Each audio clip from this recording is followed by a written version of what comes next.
ese sí sería un riesgo muy grave, que el Estado en sus 3 niveles de gobierno tiene que atender de manera muy clara. O sea, la inseguridad sí es producto de una disputa por el poder, es bastante malo ya, pero si regresáramos a los tiempos en los que se ejecuta por el perfil ideológico político de las personas para que no accedan, eso sería terrible. Sería una muestra ahora sí de una regresión a los elementos más nefastos de los cacicazgos locales, encabezados en muchos casos por el priismo. Déjame hacer una lectura más. La política es perversa, casi por naturaleza, más la que tenemos nosotros.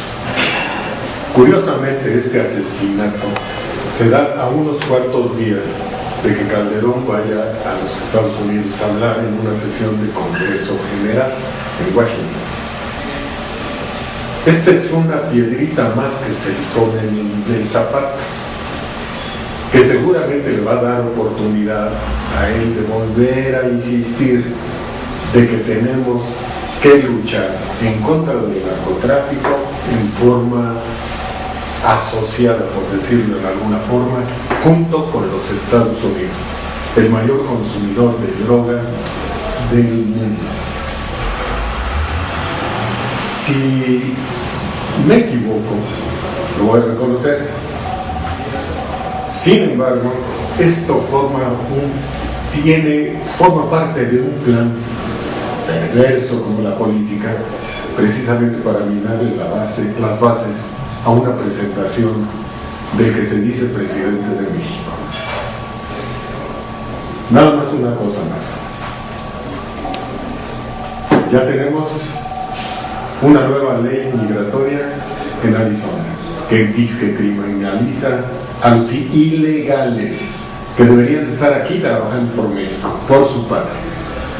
2, tenemos quejas y una multiplicación verdaderamente sorprendente de un apoyo de diputados, senadores, la iglesia y todo, a favor de que protestemos por la ley de Arizona. No entiendo. A mí me da vergüenza verdaderamente no podría apoyar una cosa de esta. Al contrario, deberías retraer a los mexicanos para que se esforzaran por México. Entonces, ahorita ya quedaría así con 10. No, se extendió. Bueno, entonces le seguimos. Entonces, por favor, el que siga, nada más danos la entrada, ¿no? Pero ya, 5, 4, 3.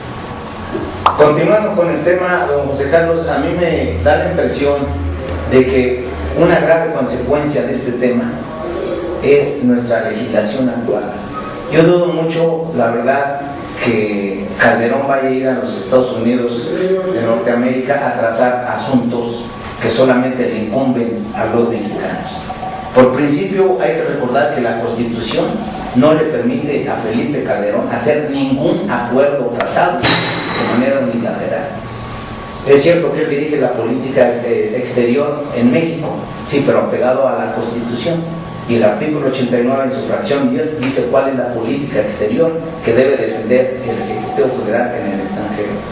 Y en ese orden de ideas, lo grave que yo veo en México, que no se va a resolver, ni lo van a resolver allá los gringos, es que las modificaciones que han sido aprobadas recientemente por el Poder Legislativo no solo han sido nefastas, sino lo verdaderamente delicado y peligroso es que dichos cambios han ocasionado el retroceso en el estatus social del pueblo de México. Es decir, no estamos en posibilidades de garantizar una convivencia social y en paz y en tranquilidad, sobre todo en estos momentos que se vienen las campañas políticas. Y bueno, el equilibrio, los pesos y contrapesos políticos no pueden ser defendidos por un gobierno que no tiene ni la idea remota de lo que es un Estado de Derecho. Ese es el problema que yo veo. Estados Unidos no va a resolver, ni le van a dar allá soluciones al problema tan grave que tenemos, que es el quebrantamiento de las instituciones de este país. ¿Qué opinas? Pues yo siento, regresando al tema, sí es importante que dentro del contexto internacional encontremos las raíces de los problemas. El narcotráfico, por supuesto, que trasciende las fronteras, y la relación que se establece del mercado del narcotráfico básicamente implica o impacta las relaciones con Estados Unidos. Entonces, si se va a tratar de hacer un combate integral, siempre se ha precisado que donde hay que pegarle duro al narcotráfico es en el dinero. Entonces el dinero proviene principalmente del gran mercado que es los Estados Unidos.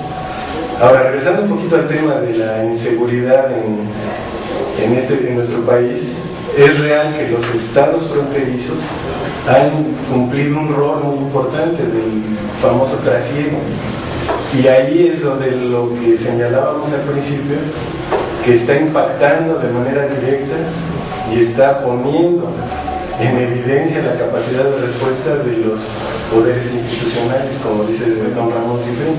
O sea, las instituciones no han sido capaz de enfrentar este fenómeno y contenerlo. En muchos casos se han visto desbordados. Entonces, en relación al proceso electoral, la violencia tradicionalmente ha sido un instrumento, el famoso voto del miedo, que en algunas regiones o algunos cacicazgos lo han utilizado para amedrentar y en muchos casos tratar de redireccionar el voto.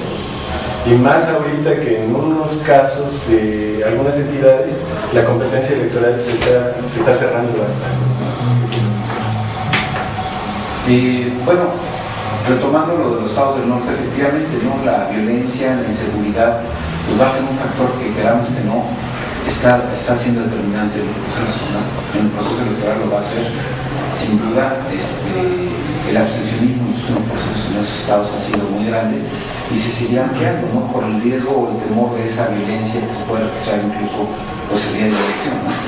Entonces, bueno, yo retomo lo que se había dicho, ¿no? Tienen que ser los tres niveles de gobierno los que se preocupen y los que actúen en este sentido y brinden la seguridad o la garantía de la sociedad, ¿no? Y mientras la sociedad no tome conciencia y no lo demande, porque además en determinados sectores lo hacen, pero en otros sectores sigue viendo una gran indiferencia, ¿no? Esa indiferencia que les lleva también a no participar y a no comprometerse en nuestra educación. Bueno, muchas lecturas o interpretaciones pudiesen darse en torno a este asesinato. Quizá el más grave es que seguramente va a enrarecer más de lo que está el ambiente político electoral, no solamente en esa entidad norteña del país, sino en todo el país.